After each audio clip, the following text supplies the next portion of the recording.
I am here as ever with Laure Jackson. Hello, Anne. Hello, good morning, afternoon, evening. How are you doing today?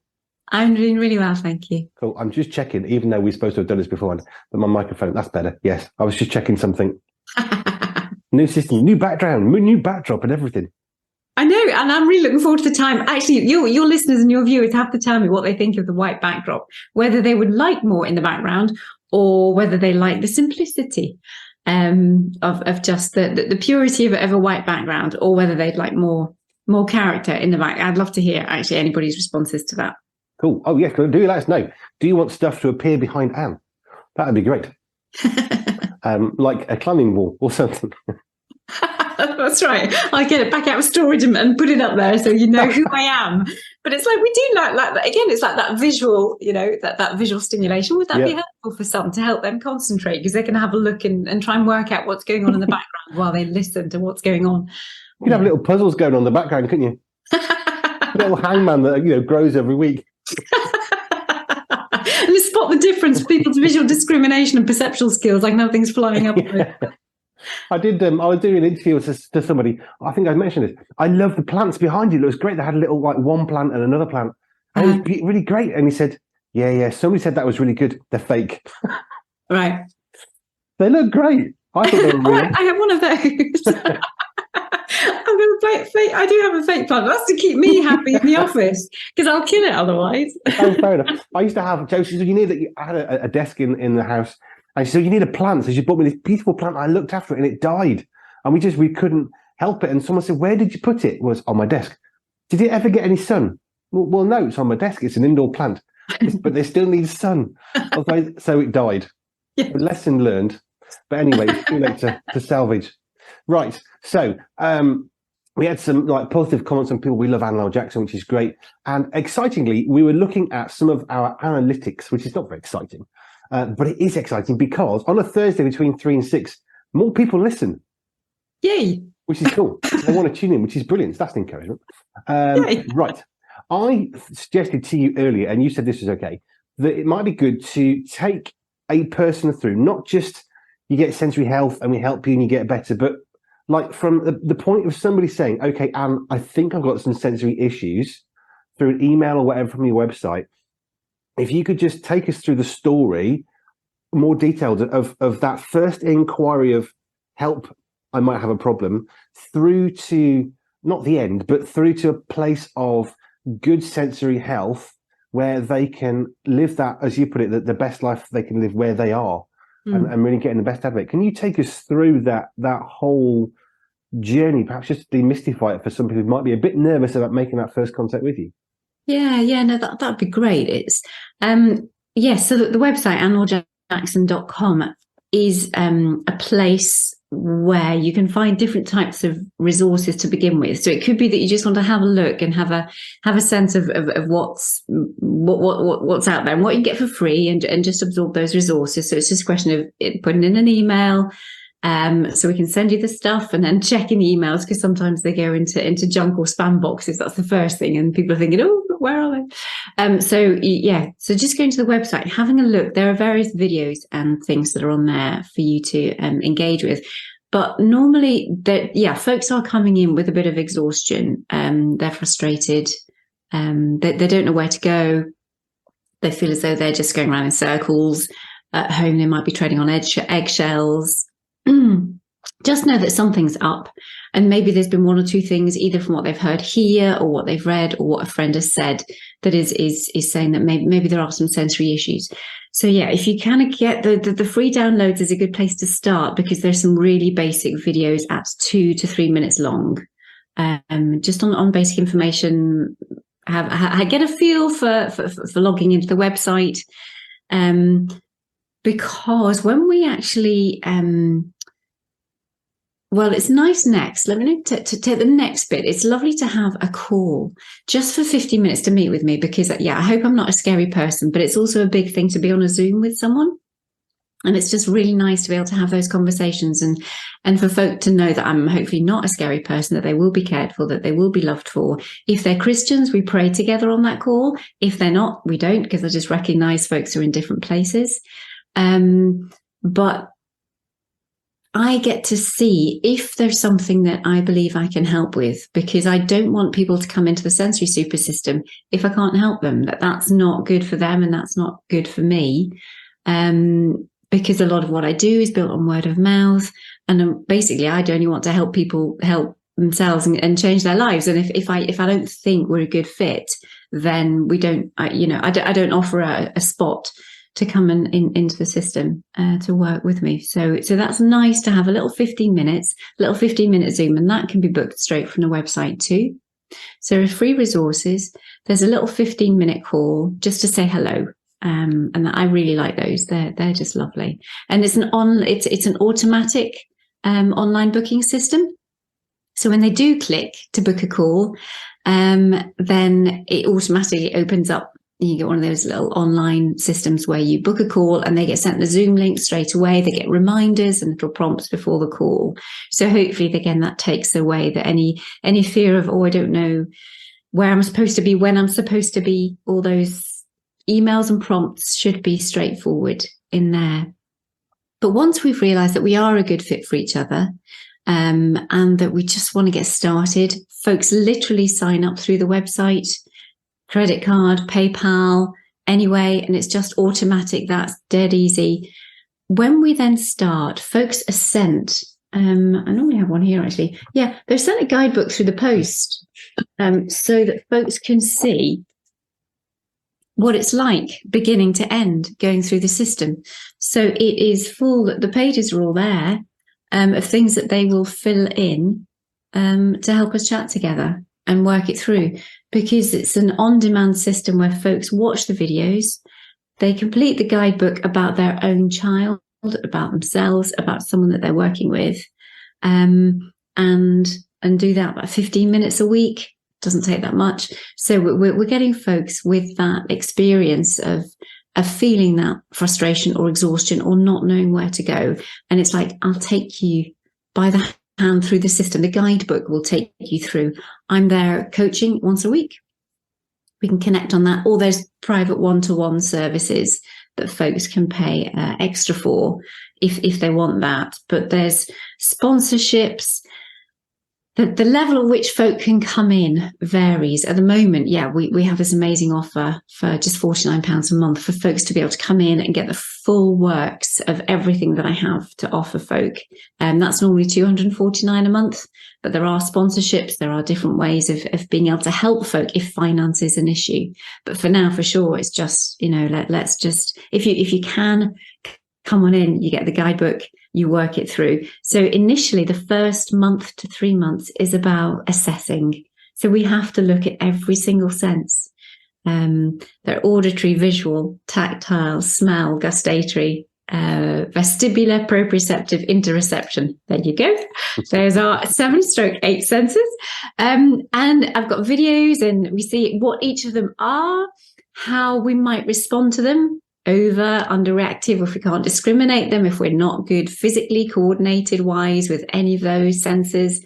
And the videos take folk through and say, okay, this is what, let's go, the vestibular system is, because most people don't know that one. This is what the vestibular system is, and this is what it can look like if you're not well integrated in that system. And literally, you watch the video and then you write it down in your guidebook and think, oh, yes, that's my child. That's me. Right. And then you write it down in the guidebook. So you end up with a thumbprint that is so totally unique, so individual, and is not about judgment in any way, shape or form. It's just about, this is who I am. This is who my child is. This is how they present from a sensory perspective. And all the while we check on that weekly coaching if they're joining the dots up correctly. So we have a lovely, lovely assessment with all the videos that I have online, and they fill it in the guidebook. And then we just gently work through the system. We're just at their own pace. There are steps as well. Really good. I love this bit. So folks can tick things off. I'm a tick list person, and I really kind of like it. So I don't know, for those who are able to see the video, there are little steps that you tick through in the guidebook. Step 1, watch lessons 1 and 2. And so on and so forth. So it's a really precious, take it at your own pace, take it at your own speed. We will work it through, because life happens. Holidays happen, sickness happens, everything happens in life, doesn't it? Everywhere. So it's just follow the system and just plug back into the system when you can. So we've got the on-demand training that's there that they can watch at any time of the day or night, weekly coaching, a guidebook to follow through, a lovely community. We've got 24/7 community where folks can just share videos, they can share photos, just comment like they would on Facebook or any other social media, but it's all nice and safe within the website itself. So we take them through the assessment process. Then we talk and we find them the treatment techniques first. And then I've got lots of videos on the inside of the website that will explain how to do those treatment techniques. So that's always there for them to go back to and to refresh the things that would fit that person's sensory thumbprint. And then we move on to the management techniques that are the kind of things that we talk about actually together, because it's more general stuff. We don't know people specifically. It's great we have the questions, but we don't have their full thumbprint. So it's hard for me to speak specifically into it. But there are lots and lots of general strategies that we talk about, that I've got videos about, that other people in the community will say, well, yeah, this did work for me. And we chat between us. And that's where it's a step up from YouTube or Facebook or anything else that people are using, because they're not just hearing good stuff, but they know how to apply it because we've got that connection. And that's the biggest thing, really. But were there other things in the process that you wanted to know? Do you want me to explain anything a little bit more? Well, we can carry on. I just thought I'd pick up a couple of things. You were talking about the 15-minute Zoom call, just because I think some people might think, oh, what happens when they're booking a call? It's not going to suddenly start a Zoom call, is it? It's not like, oh no, what have I done? It's booking a time in the future. I just thought it was worth, just because it's one of those things. Sometimes I've clicked a button. I was looking at sofas and I said inquire, and then a video started, and I was like, hang on a minute, I just wanted to email you a question. So it's not going to be some sort of sudden shock. You're now on camera. No, not at all. Fine. Okay. And the other thing was the weekly coaching. So is this kind of as a group of people that you talk to a group, or is this because you said there was one-to-one as well? Yeah. So this is the group where we come together, because it's about content and the coaching and the community. So the fact that people don't feel alone. So many people feel as though they're the only ones struggling with these issues because they are different, that they're not out there. If your child's not wearing underwear, if folks are really bothered by certain foods, you just think, just get a grip, and you kind of tell them to wise up or to grow up or to whatever. And it's just like, you can't do that with sensory processing issues. But people don't know that. They just think, it's something in their parenting, or they just think it's something in the way that they were treated in the past, or they think it's because they're stupid or they're lazy. And it's like, no, you're not. And so you need to see yourself differently, and parents need to parent their children differently. But until you're in a community where others are saying, I really struggle, he only wants to eat foods with his fingers. You don't know where to say those kind of things, because some of them are, a lot of things are actually quite embarrassing or could be shameful, until you know that you're in a safe space to be able to share those things. And that's what we try and provide by having a community and by having a group that you can come to.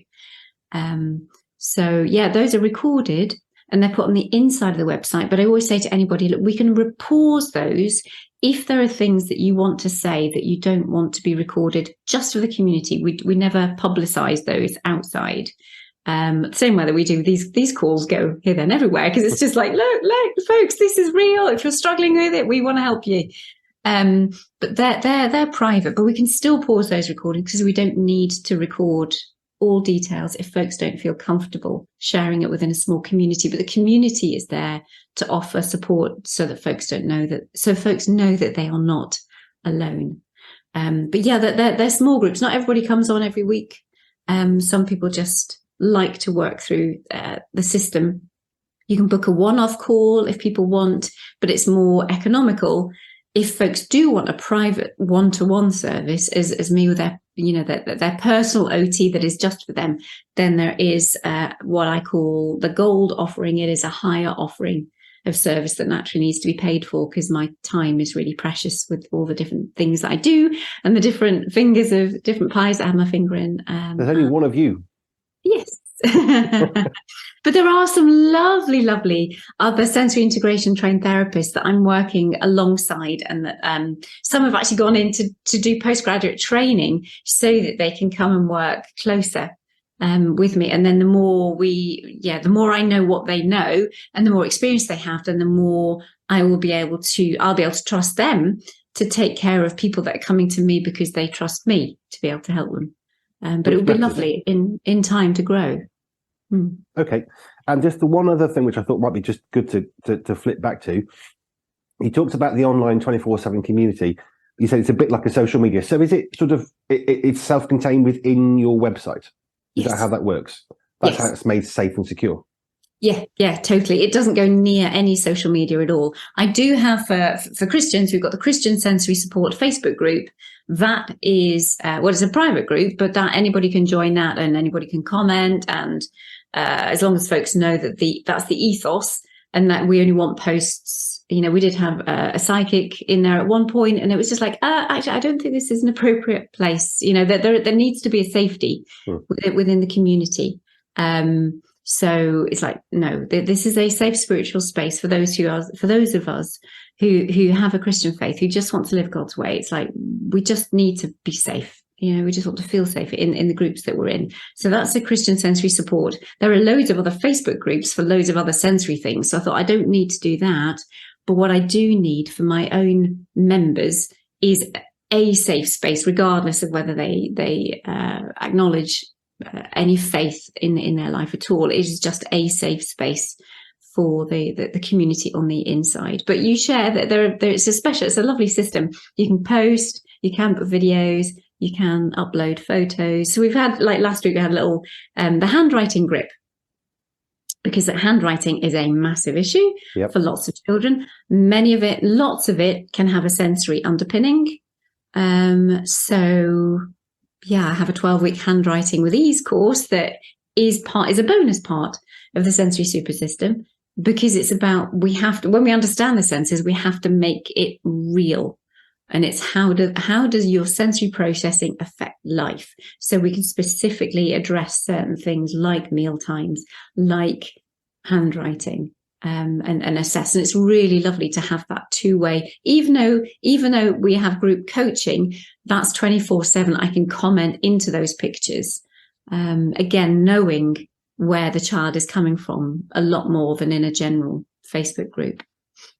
Money can always be a bit of a contentious issue, or an uncertain issue, but they're not just paying you just for a book. I mean, this goes so much more than that, because they're talking about specialist help. We're talking about ongoing weekly help and support and encouragement, and it's it's access to a whole range of things. From what I'm hearing, just from what you're saying, I mean, I know a bit anyway, but just from literally what you're saying today, it's opening up so much to people of your specialism, of encouragement. And the bit that really I think was important is you were talking about how the community can kind of help each other, and you can say things, and someone could say, "Yeah, I know what that's like."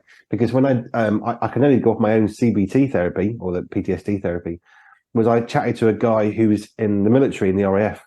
I said, "Can you pray for me, because I'm going through this therapy and I really don't know what to expect."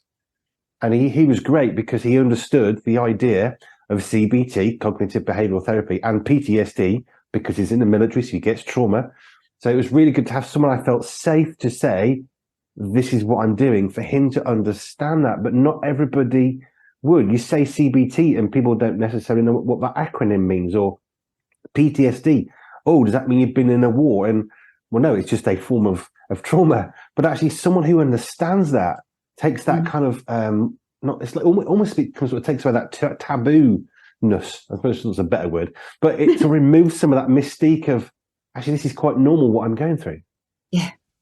And going back the whole finance thing, it's just like when I make like a proper private therapist, I mean, like we have to, as a private practitioner, you're charging between £800 and £200 an hour. That is a typical rate for a private practitioner. And to think that folks are getting like at least four times a week, plus all the coaching, plus the community and all the rest of it, and especially now at only $49 a month, it's like, oh, yeah, but and folks are saying, look, you should stay. You are a private practitioner, just stay at those prices, because it typically, a lot higher. And it's like, well, I could, but actually there are a lot of people who can't afford it. That's why we have the NHS. So if people want free, they go to the NHS.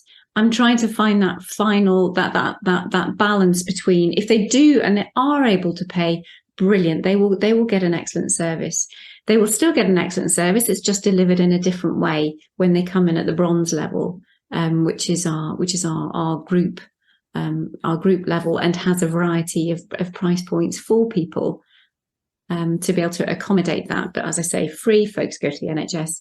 If we've got various price points for this one, but if they want proper private practice, then that is what is going to cost, because it does. One of the ladies that I was dealing with, who is in the system, someone else was asking her about a private assessment, and she said she was quoted for 2 hours, £850 to get a report and do assessment, and that is what is out there if you are looking for private practice.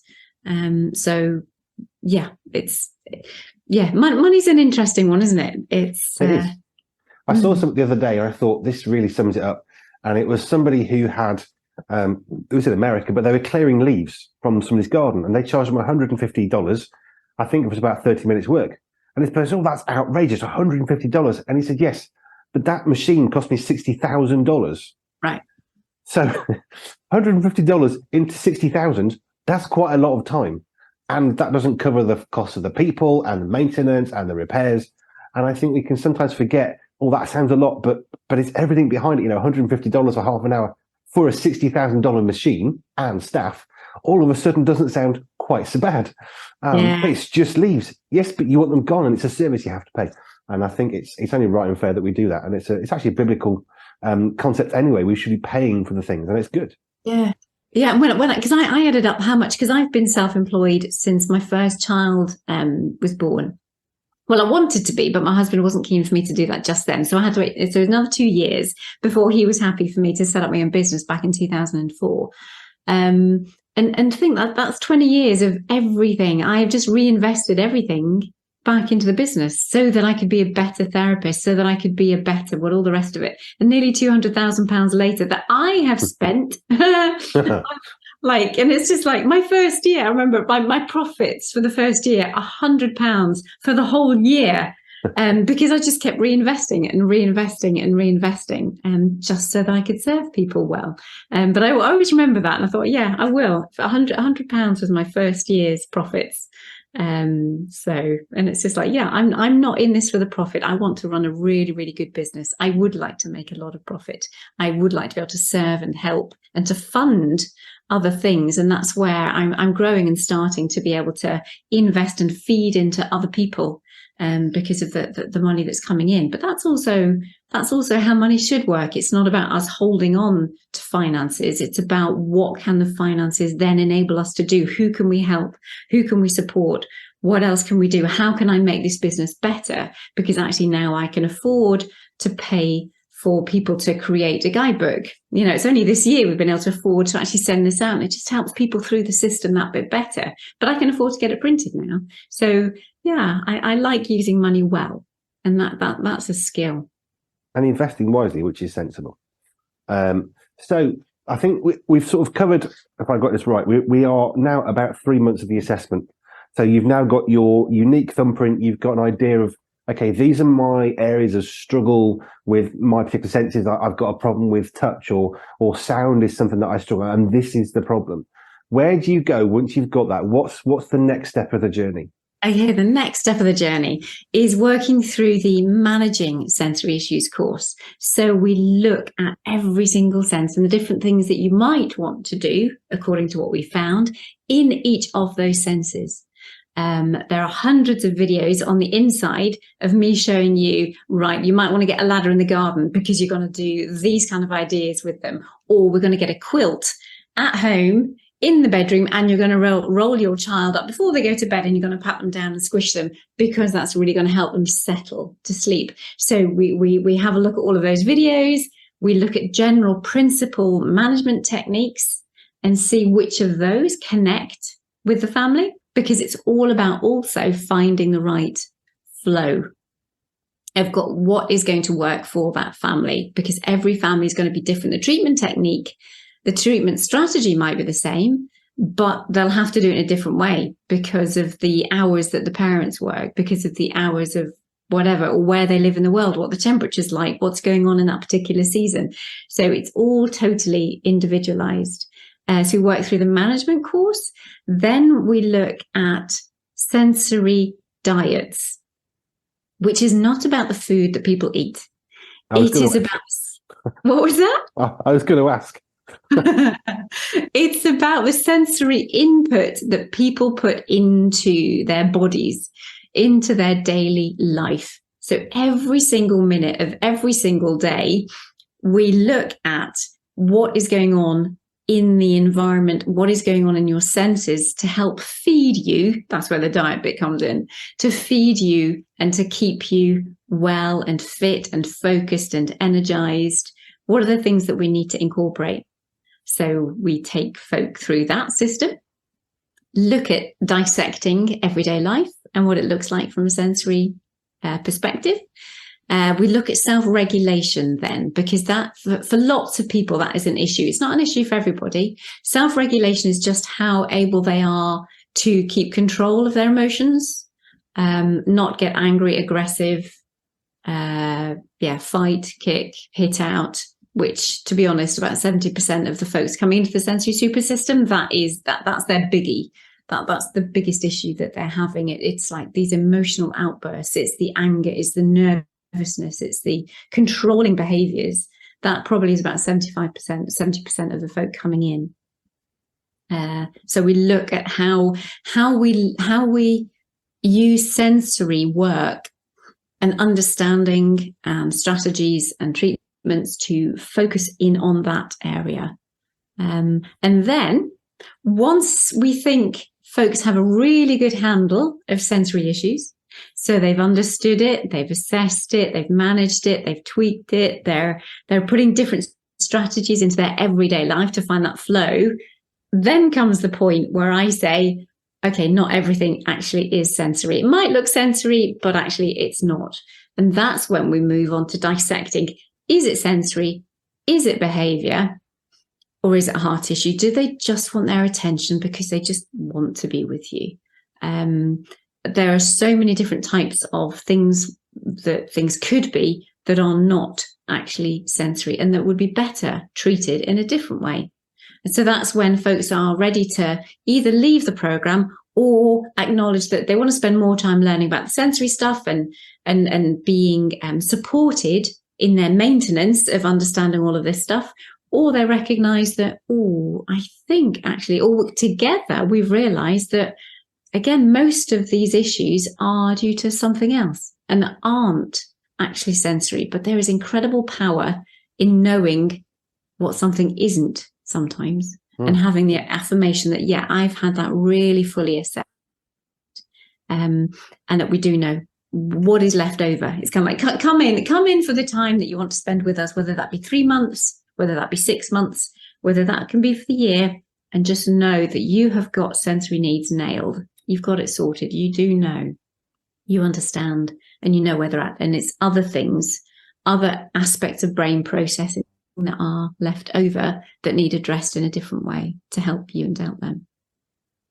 I can definitely understand the knowing what something isn't part, because when they said, we think you might have atrial fibrillation because you're having atrial fibrillation, is it a random one-time deal, or is this a condition that you could have so it could come back again? And after lots and lots of tests, EKG, ECG, I had the ultrasound thing on my heart, they did all these tests, and they said, look, we know, even though the heart monitor for 72 hours, we know you don't have atrial fibrillation. And actually that was really helpful to know what I didn't have. Didn't help me understand why I was getting palpitations, but once you take everything else out, they said, well, the only thing left is you must be anxious and stressed because your heart is brilliant. So whatever the physical symptoms are, we know that it's not tied to your heart. Therefore, this one thing is all we have left. And I've been working on that ever since. So the idea that we know what something isn't, actually, that's really valuable. It sounds really negative, but if we know what it isn't, we know what it can be or what it must be.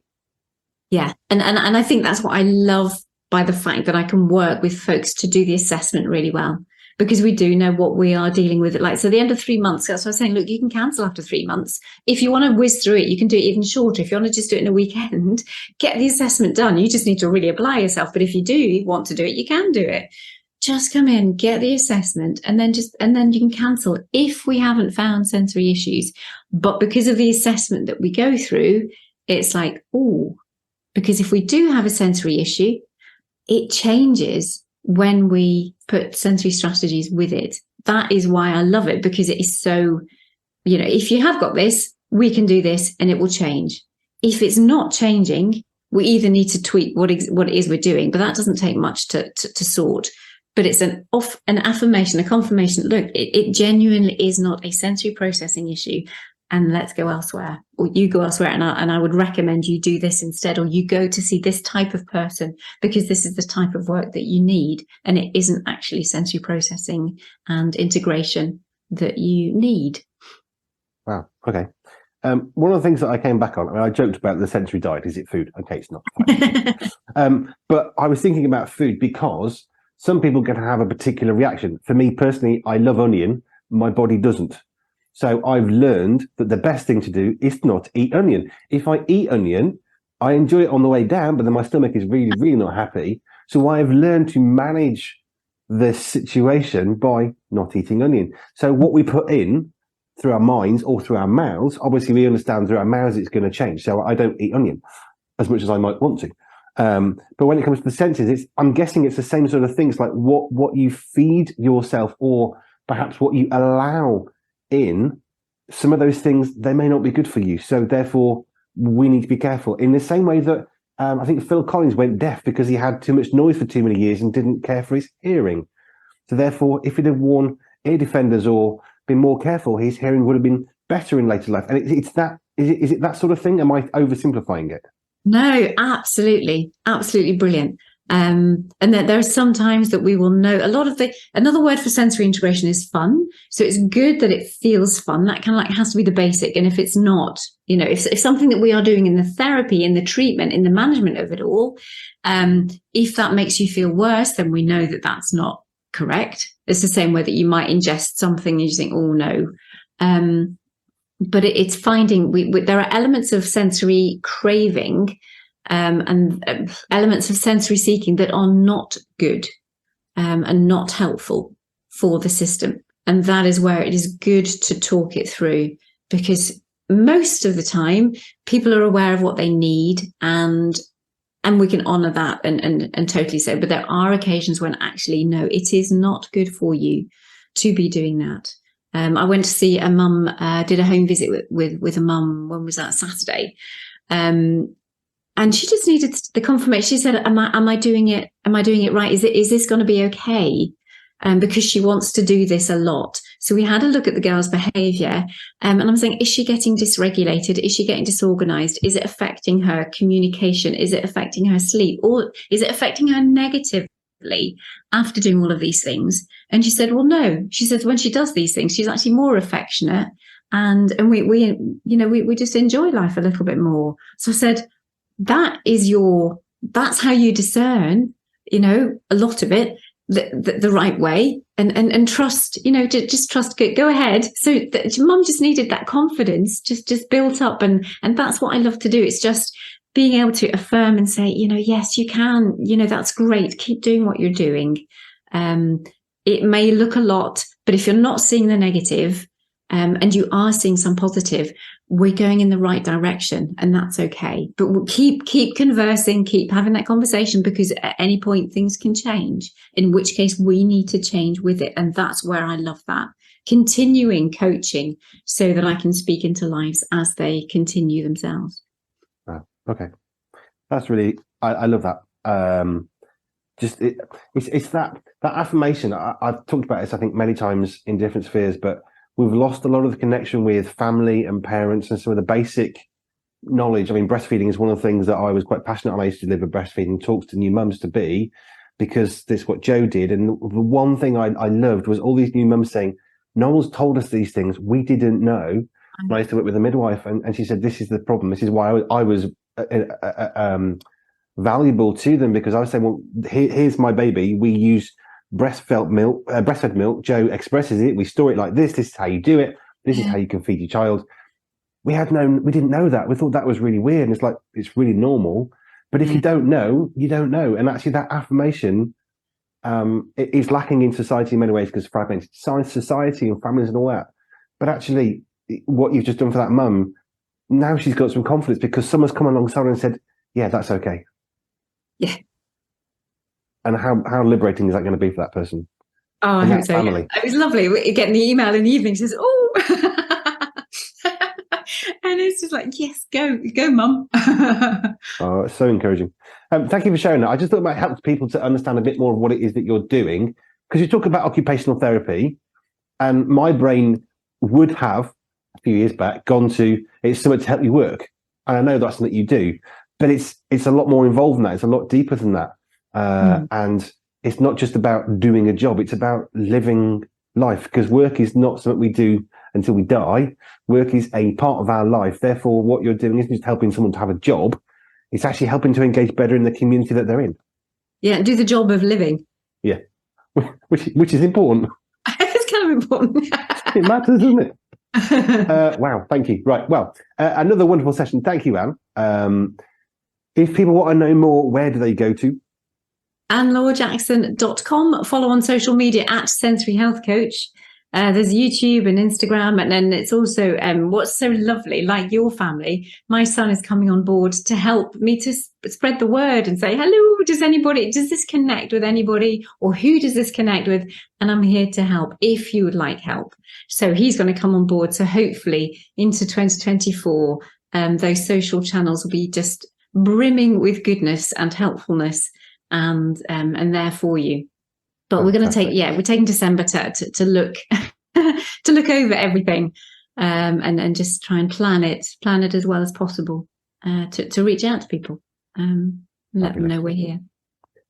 Thank you so much. I know people really enjoy these. I can see the proof now, because I can see a spike of listeners on a Thursday afternoon at 4:00. So we know that these are popular. So it's great, which is encouraging to me, thinking, I know people like this, but it's nice to actually have that visual stimulation of the senses. Yes, there's a spike at 4:00. There's a spike. A good spike. So thank you so much. If you've got any questions for Anne-Laure Jackson, she's here every week on a Thursday afternoon. Anything to do with sensory related, whether it's your touch or your sight or your hearing, whatever you're thinking, is this the problem? Is this not? Email us hello@pure247radio.org. hello@pure247radio.org. And we can pass those on to Anne to answer for you on air, and you can be as anonymous as you wish. Thank you, Anne. That was fabulous. I really enjoyed that one today. It was good, different, exciting. That's brilliant. Thank you. Thanks, Anne. Bye. Pure 24/7 Radio is listener supported, which means we are free, online and always pure because of the generous support of our listeners. If you would like to contribute financially, please visit pure247radio.org. If you'd like to find out how we use your money, please visit the Our Cost section. Any donation of any size will help keep us on air and broadcasting for free.